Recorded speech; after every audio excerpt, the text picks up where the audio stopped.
Okay, and we should be live.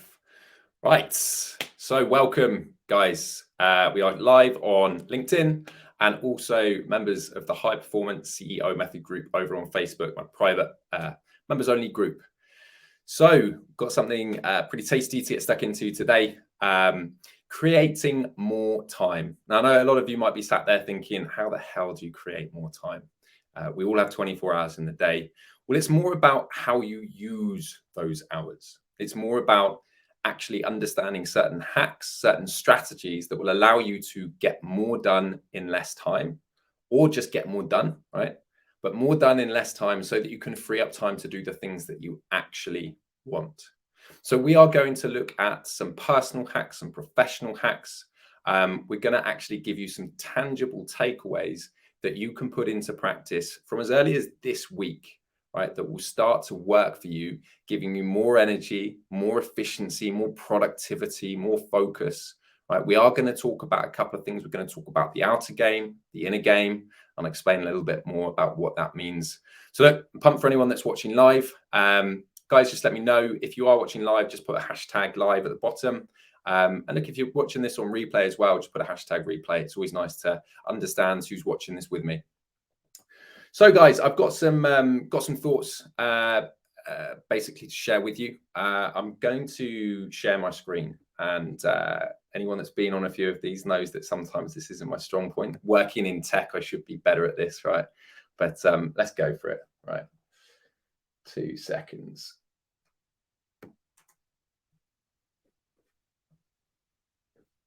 Okay, right.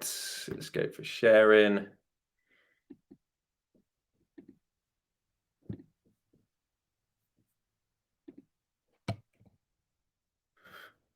Okay, there we go. Okay, cool. Right, that should be coming up now. So, as I said, we are looking at how to create more time, 5 hacks for successful professionals to stay in peak mental and physical shape. Look, and this is without meditating like a monk or without being chained to the gym. The people that I work with, successful directors, VPs, CXO, business founders, usually with a company headcount 1 to 200, they don't have time to do some of this stuff. So you need stuff that actually works. You need stuff that's going to be able to fit into your day and actually give you the benefit that you desire. So what are we going to learn today? Well, there's 3 main things, right?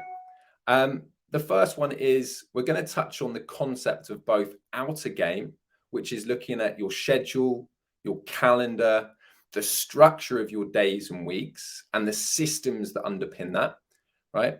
And then also the inner game. So looking at your mindset, how your mind is set, or the cognitive thought that drives behavior.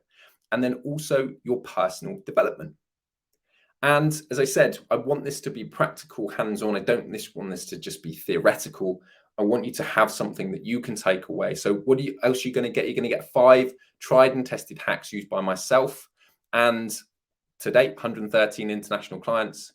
But in addition to that, for anyone that's staying to the end, there is going to be a bonus, a rare opportunity, something that we're running at the moment, rare access opportunity, and we'll go through that in a bit of detail.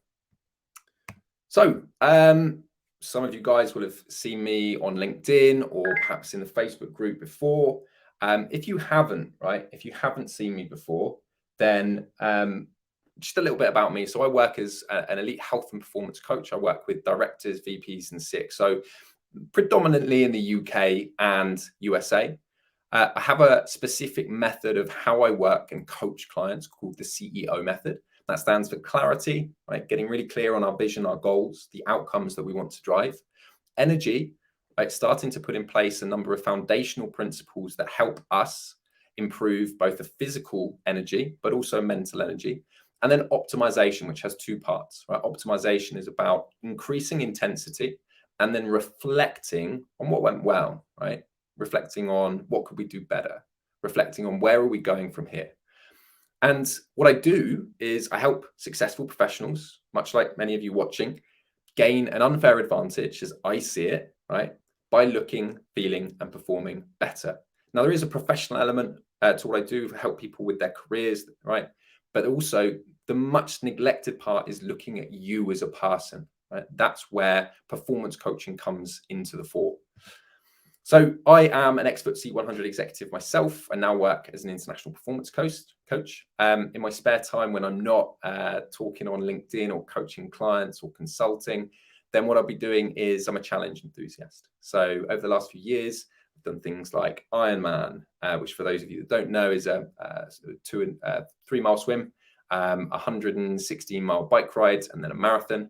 Done white collar boxing, did a month-long triathlon, did a 100-mile run, and I'm just gearing up for a challenge. Hopefully next year I'll be able to talk more about that in due course. Outside of all of that, I am a father to Hector. So Hector is now 8 months old, and she's not in the picture. That's my mum, but I'm husband to Victoria. We went to school together, believe it or not, and we're not childhood sweethearts. But we've been good friends, and we got married in 2019, just before all of this nonsense with COVID kicked off. And some of the companies I worked for, I've been a champion ambassador for Malaria No More, going to Parliament and sort of speaking on behalf of them. I've worked for the Institute of Fitness Behaviour Change as consultant director, and my last sort of corporate jobs were at BT and RS Components before I went into coaching full time. So hack number 1, we're going to kick off now with the first thing that you can actually take away from today, right? So, and you might be looking at this thinking, it's so simple, right? Run one diary or schedule. Well, most people, a lot of people in my experience, they tend to have their work calendar, maybe on their computer, maybe it's on their work phone, right? But then they'll have a separate personal calendar that they might share with their partner or family members. And in my experience, when we start to run everything from one calendar, including scheduling time with the kids, right? Scheduling time with friends, scheduling time with exercise, but doing it in a manner that when you would actually turn up for a meeting with your boss, right? That's a commitment to that meeting. When you put stuff in your diary that's personal in nature, there's a commitment to attend that, right? And what I tend to help people do, and I do this myself, is to plan in weekly blocks. Now, weekly blocks is a long enough period for you to actually have visibility and see how your week is supporting your goals or outcomes. But it's a short enough period that you don't have to spend too much time, which again, not many, if any of us have, right? We're all short on time. So this is about creating more time. Not many of us have, and it's a short enough time for you to see and have visibility of what's coming up. Now, once you have the plan in place and you have one schedule, whether it's driven from your phone or computer or both, but it aligns everything, then what you can do is, and for anyone that doesn't work in tech, my background's tech, right? So this is sort of bread and butter for me. But for anyone that doesn't work in tech or hasn't heard of this, use agile replanning or a daily stand-up. Now in tech, this will be used to look at what am I working on in relation to business goals or technology goals. It'll be, do I have any blockers, right? Those are generally the sort of 2 questions that we're working, that people kind of talk through. And so a daily stand-up, a personal daily stand-up for you might be looking at what am I working on today? What's in my diary? What do I need to get done, right? And time boxed into any free periods that you've got. What commitments do I have? And is there anything I need to replan, right? Things that I was supposed to do yesterday, but I didn't get to, right? I wasn't able to get to. So just by having a daily stand-up, and this can be done in the morning, this could be done in the evening, ahead of the next day. It's just a 5-minute stand-up with yourself, starting to add some structure so that you can actually take things out of your diary, you can move stuff around, and you can start to get more of the stuff that you wanted to come Sunday night or Monday morning done. So a couple of tools that I help my clients with, and I think anyone can benefit from, is the Eisenhower matrix. Now, many of you might be familiar with the Eisenhower matrix. It looks at breaking down your schedule into urgent and importance, right? So it's on a quadrant. Now, anything that is not urgent and not important, I challenge my clients, and I would challenge you with the same sort of conviction to actually just stop doing that stuff. It's like maybe there's some reports in your business that it's like, well, I just do that because I've always done that, you know. Okay, well, who's using those reports? What's the purpose behind it? Right? Are there meetings in there, which is just a weekly recurring meeting for a project manager or program manager to get their updates, right? Is there a more efficient way with modern technology for them to receive that? Then there's the kind of the not important but urgent stuff. Like, how much of that can you potentially delegate, right, to people that work for you or people that support you? So you should be working at, particularly if you're director, VP, sort of founder level, only on the urgent and important stuff and the important non-urgent stuff. And when you look at your agenda, right, I've worked in companies where we've had 50, 60, 70 meetings per week, right? And people have asked me, when do you get the work done? Right? Now, in larger organizations, you need to have quite a few meetings because you're constantly moving the jigsaw puzzle to fit in with other departments, other divisions, right? In startups, it's slightly different. You might not have as many meetings. In fact, meetings tend to stem the efficiency of startups and the pace at which they can go at, right? But when you look at your agenda, 80% of it should be you pushing your agenda, right? 20% should you be you supporting other people's. Now, have a look at your own agenda and work out like how many of the meetings or commitments in there are actually you driving your agenda, personal or professional, and how many are you actually driving other people's. And if it's not in an 80-20 split, I challenge you to take this away and actually work out how can you start to adapt that? How can you start to change it so that you're driving your goals, your objectives, your vision, as opposed to, your department, your businesses, right? By extension, rather than other people's. So the second hack is to start to create morning and evening routines. Now, I was doing a bit of research this morning, and this stat really stood out to me. So there was a piece of research done that looked at 1,000 people, and it found that those people that consistently had and did their morning routines earn on average more than £12,500 per year, right? And it's like, every little helps. But at the same time, if you're a founder of a business, if you're the owner of a business, you need to ask yourself, like, how many potential new business deals have slipped or are slipping through your fingers because you're not turning up mentally, physically, emotionally, how you would want to, maybe a 9 out of 10 or a 10 out of 10, and kind of you're turning up at like a 6 out of 10, right? A little bit unorganized. Maybe you haven't like got yourself in check. Maybe you're a little bit, there's that low level anxiety there. So in my opinion, morning and evening routines are only beneficial if they don't take up too much time that you don't have, and they give you more efficiency, more focus, more general holistic well-being in the day than would otherwise occur if you hadn't done them. So if you don't have a morning routine in play, something that you can possibly do, as early as sort of tomorrow, or look to maybe get in place from Monday, is exercise 10 to 20 minutes. Just 10 minutes of high intensity interval training will spike your testosterone by as much as 18% and decrease your cortisol by as much as 30%. And what we find is when cortisol is reduced, which is the stress hormone, we tend to make decisions quicker. We tend to make better decisions. And when testosterone is increased, we tend to make stronger decisions. So really, although this helps you in a physical capacity, this starts to make you more efficient, more focused, and more driven at work. Meditation then, just 5 to 10 minutes, right? 2 types, right? Guided, unguided. And it's like in the East, right? They don't have a word for just meditation because there's so many different types. But the 2 types that I tend to find most beneficial, particularly in the morning, are guided or unguided meditation. Unguided would just be concentrating on your breath and starting to focus on just kind of being, right? We spend so much time doing. It's just a sense of being, right? Seeing what sort of emotions are there and just recognizing them, right? And generally what happens is when people start to meditate, they say their mind's wandering and they're thinking about all the things that they need to do, their to-do lists. A useful hack is to actually outsource or just have that daily stand up before you meditate, or have planned your day out before you meditate.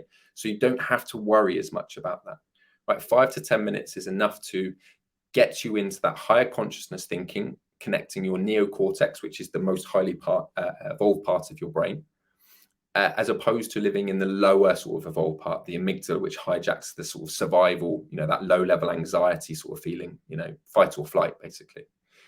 And then to plan your day, right? So planning your day probably before meditation.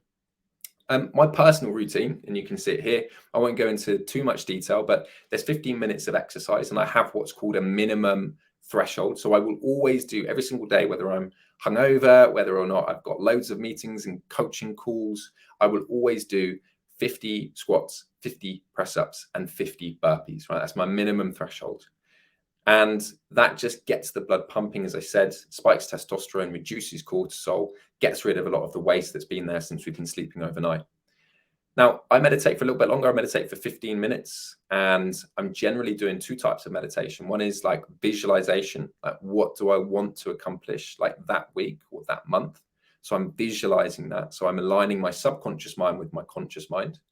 Or maybe just trying to get in touch with like what my body is trying to tell me, what sort of emotions, right? We're all thinking, feeling beings, but we tend to spend so much time up here that a lot of us, particularly as men, right, we're not necessarily in touch with emotions. And emotions is just our body trying to tell us something, right? So the meditation helps with that.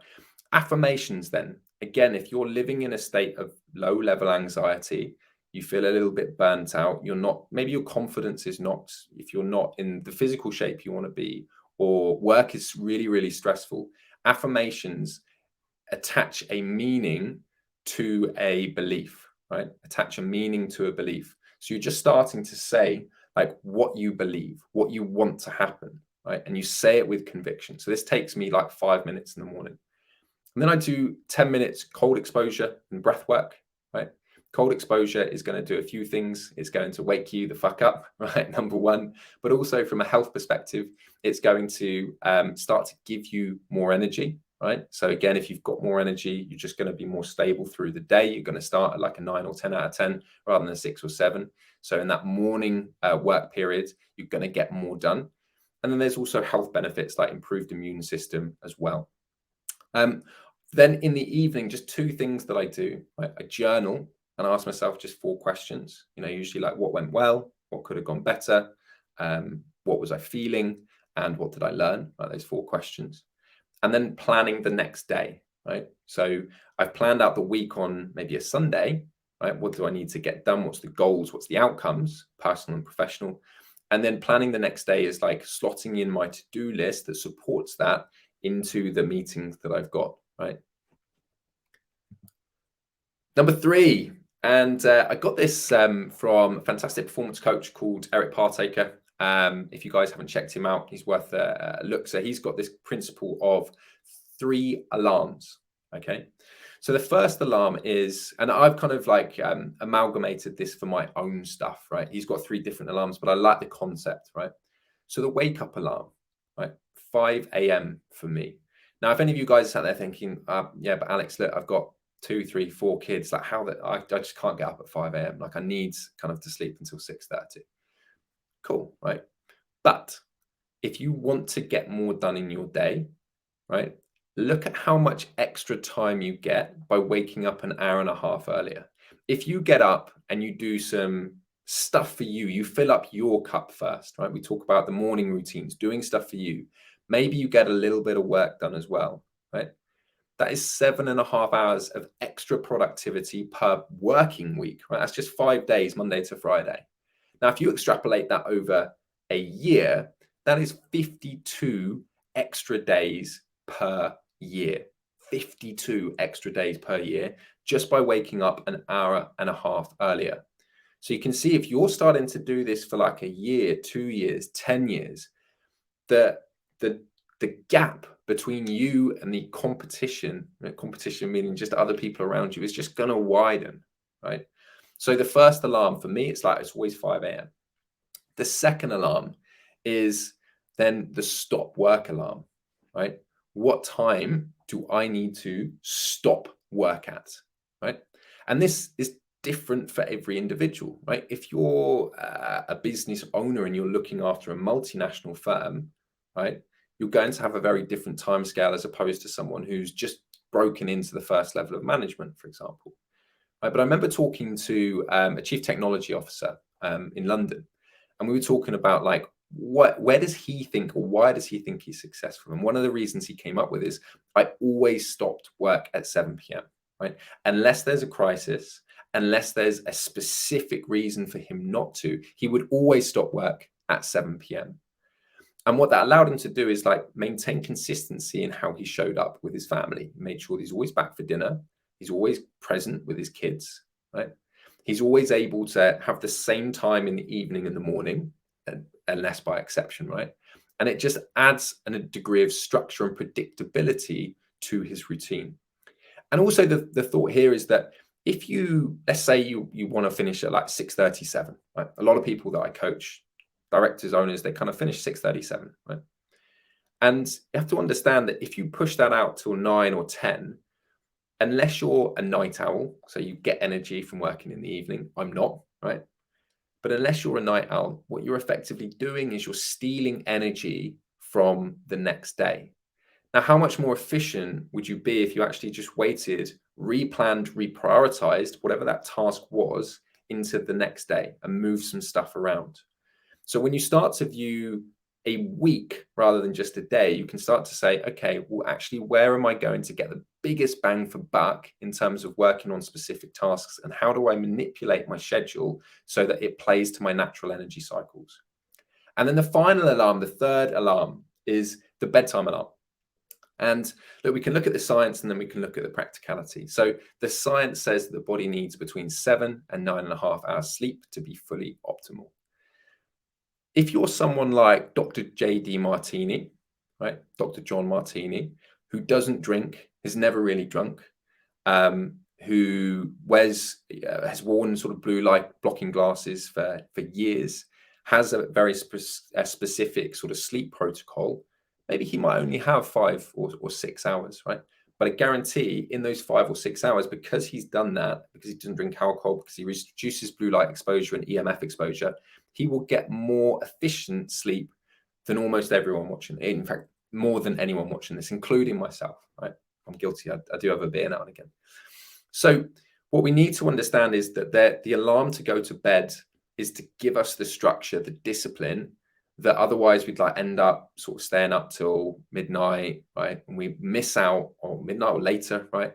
Miss out on time for the body, the mind, and the immune system to recover, and then we're less productive or efficient the next day. Now, does that mean that you can't go out on social engagements? Does it mean that actually sometimes when you've got a work commitment that you need to work late? No, absolutely not. But this is the general process or the general system, right? Not just have an alarm to wake up, but alarm to wake up, alarm to stop work, and alarm for bedtime. Right, number 4, I think, right, fueling your body. And the first point here is to anyone that wants to maybe like lose weight or maintain their physique, right, or is just watching what they eat.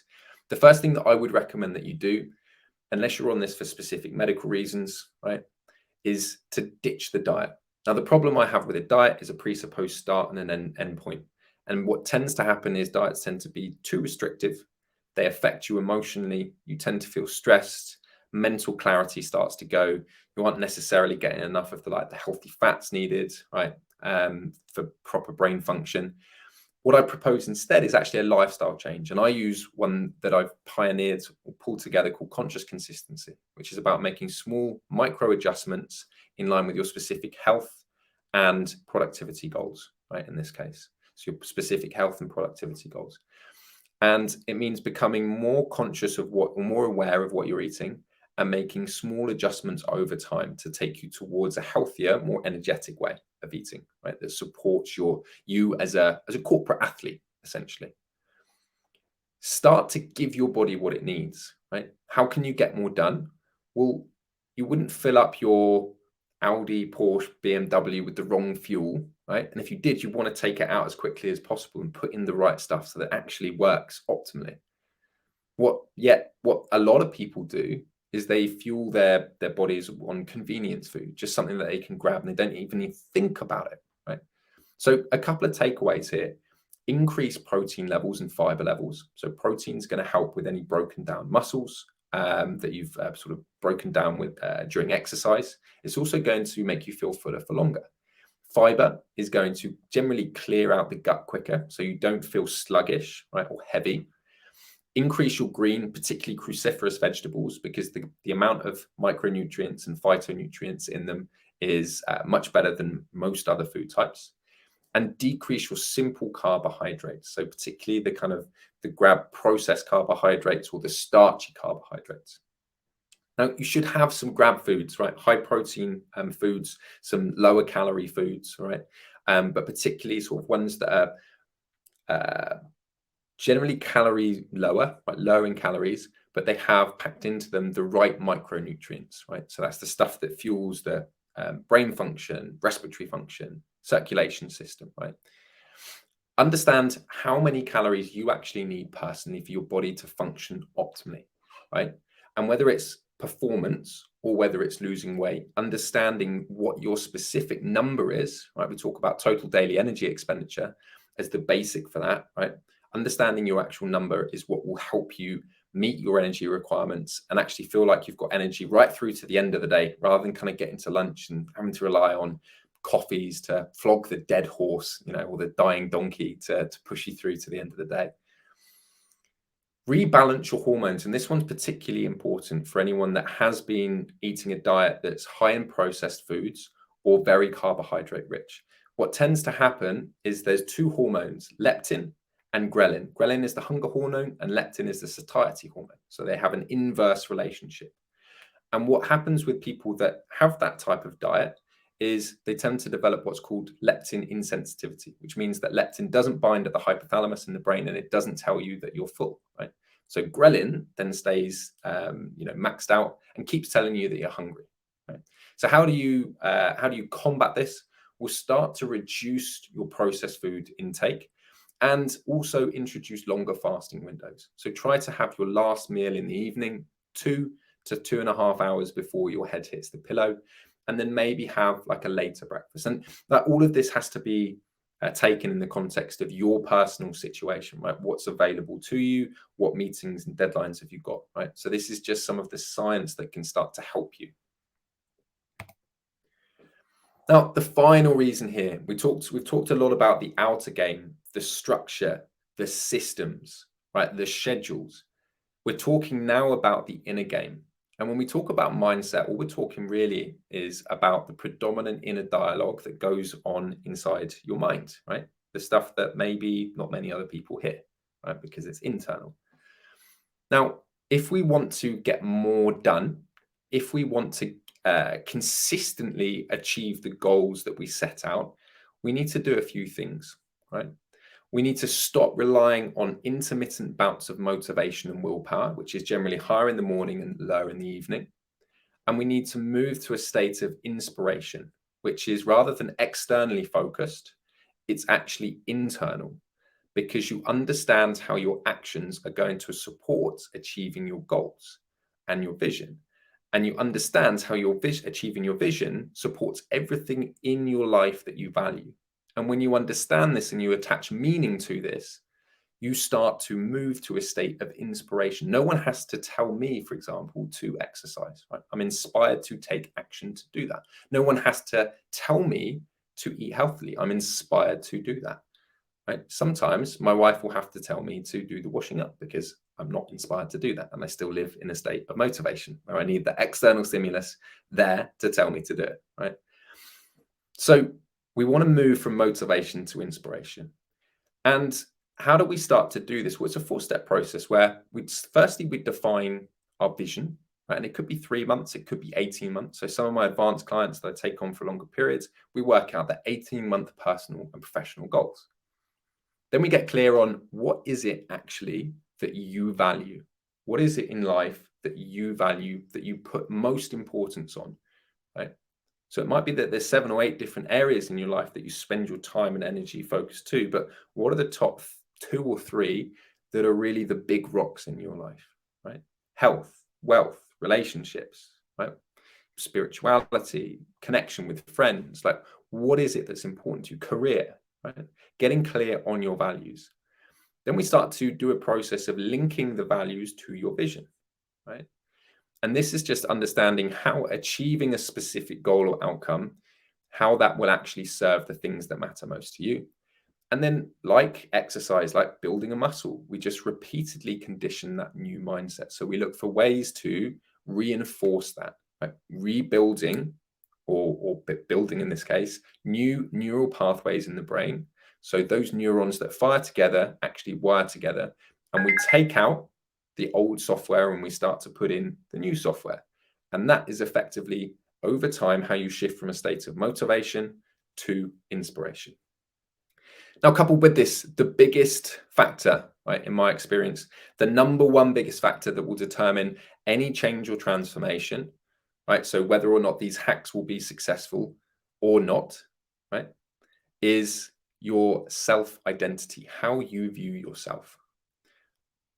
Whoever we think we are, we always play up, we always achieve those outcomes, okay? There's a great book by Maxwell Maltz, who wrote Psycho-Cybernetics. He was a plastic surgeon and later psychologist. And he talks about those people, clients that came in and had already started to visualize who they wanted to become. Right? Their self-identity was linked to a future vision of themselves. And so when they had the plastic surgery, the physical manifestation of who they saw in the mirror and that mental reflection of who they were married up. And so they became a new person. But equally, there were some clients that came in and they hadn't looked at, they thought that basically having the plastic surgery would solve all of their problems about how they felt inside, who they were as a person. But they hadn't actually looked at any of that stuff. They hadn't reflected on it. They hadn't actually decided when they looked different who they might become. And so what happened after that was they just found that they were the same person. Yes, sure, they looked physically different, but their identity hadn't shifted. So how can you start to do this? What's one of the hacks you can start to do is start to visualize who you want to become rather than who you are in this moment. And one of the ways you can do this is through meditation, right? Just starting to visualize who you want to become. How would you be? What would you do, right? What traits would you have? How would you exercise? How would you eat? What would that version of you look like? Who would he or she socialize with, right? Starting to visualize and attach meaning and emotional attachment to that version. So that's 5 hacks, guys, that we've gone through. 5 hacks to create more time in your schedule so that you can get more done. And I promised, just before I go into that, if we can, and this is important, right? So anyone that's kind of watching this and maybe sort of got a pen to hand, write this down. If you learn to optimize your schedule, your energy levels, and also your mindset, you can become not only more productive, you can not only earn more, but you can also reduce your overall stress levels. So you can effectively start to create more time, right? Buy back some of that time.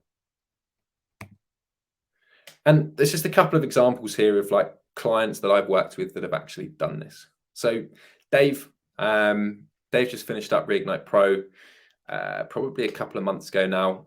He's lost 16 pounds, right? Which is kind of like, the numbers are fairly immaterial here, but lost 16 pounds, so over a stone, approaching a stone and a half in 12 weeks. But also more important than that, he's implemented a holistic fitness solution that at age 60, 61, he's learned in 12 weeks that lasts for 12 years. So he came to me and he said, like, I want a system that will allow me, with all of the things that I've got going on in my career, to fit fitness and performance around my job, my career, right? And that will keep me going until I'm 80, right? He also has adapted a new high performer mindset, and he's done that by repeatedly conditioning himself to a future vision of what he wanted to become. And you can see here, it's like, he says, like, believes in the value of the program, but he said the quotes are accurate, right? Learning something in 12 weeks that can last for 12 years. Now, the cognitive dissonance of who he used to see when he saw in the mirror and who he sees now has gone, because he has shifted his self-identity, right? Now, if he hadn't have done the inner work, all that would happen is physically he changes, right? But he hasn't done the inner work to solidify who he wants to become. So what would happen is he'd fall back.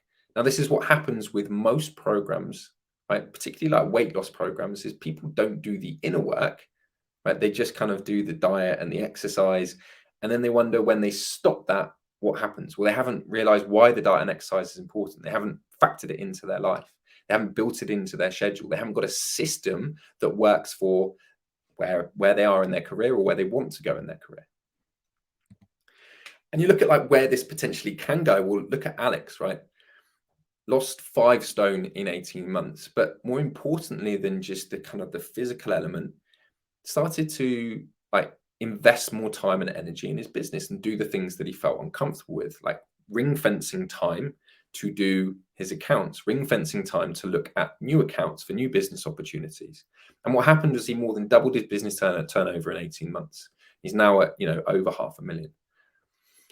He's also got more energy, more confidence, better holistic health markers when we look at sleep, nutrition, resting heart rate. And he also has improved his relationship, very importantly, with his kids and his partner. I should say partner rather than partners. Cool. So I mentioned at the end there was going to be an opportunity. This really doesn't come around that often, right? This is something that I wanted to do this month in summer, as I wanted to, before we actually go and we're working on building something behind the scenes, right? It's going to mean that there's going to be less access to me individually at some point later on this year. But this all access opportunity gives you more access. And it's for those people that want to look, feel, and perform better. It's for those people that actually want to get some help looking at holistic health, right? So physical health, mental health, and emotional health, and are willing to do that over a 90-day period. So yes, right, you'll be, if you're eligible for it, and you go through the application, you're successful, you'll be able to invite it onto Reignite Pro. But there's also some consultancy in there. So this is particularly for those people that are looking to rise to the next level in their career, or like have built a business and they want some help from an 8-figure business owner. So there will be some consultancy opportunity in there in addition. Plus, I will also be, anyone that's coming through, anyone that's actually keen to do this and is booking a call with me before we hit August, right? This kind of takes the step and say that, Alex, I'm interested in this. This is something that I want to talk about, right? I will also be doing a private one-on-one day immersion coaching at the private health retreat that I work out of, which you can kind of see in the bottom there. It's a lovely sort of 10-bedroom manor down in the heart of Wiltshire. It's where I work out of. And anyone that decides that this is something they want to move forwards with will be getting that as a bonus. So look, this isn't a sales call, right? This isn't a pitch or anything. But if you want to have an open, honest conversation about your performance, where you're at as an individual, and maybe just like a chance to ask some questions about, how does performance coaching work? What sort of outcomes could I expect? Is it actually something that could work for me, right? What have previous clients achieved, right? If you just want to have an open and honest conversation about that, then probably the easiest thing to do is I'm going to put a link at the bottom here, like after the call, for you to go and be able to book a call with me, right? Or slide into the DMs and just drop me a quick message, right? I know that we're talking about personal and professional coaching here. You maybe don't want this blasted all over LinkedIn or Facebook. So just drop me a message on Facebook or LinkedIn.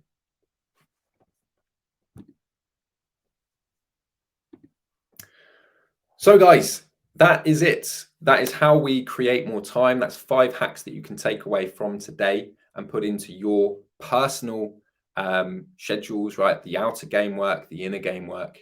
Anyone that does, just want the slides to go through, revisit in their own time, again, just drop a comment below saying slides, or slide into DMs, and I'll get those, and I'll get my VA to send those over to you so you've got access to them. If you've got any questions, please pop them in the comments and I'll pop round in due course and make sure that those get answered for you. So look, I hope that that's been useful. I hope that you've got some real tangible benefits and value from it. And until we come up next week, we've got something else exciting going on. I hope you stay safe and take care.